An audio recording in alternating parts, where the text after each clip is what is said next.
आज आपण आलेलो आहोत श्री सद्गुरू कोरेश्वर महाराज गोशाळा येथे। ही गोशाळा 2017 मध्ये श्री ओंकारदेव अशोकदेव मुळे यांच्या संकल्पनेतून सुरू केली गेली।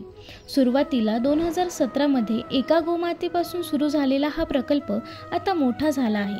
आता येथे 25 गाया आहेत। श्री कोरेश्वर गोसंवर्धन येथे पंचगव्यापासून औषधांची निर्मिती केली जाते।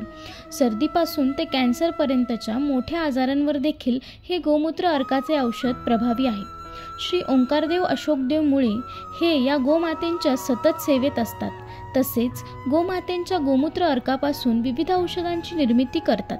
अशा प्रकारे ते समाजाची सेवा करत असतात। कोरेश्वर गोसंवर्धनची मुख्य शाखा ही कोरेगाव कर्जत येथे आहे।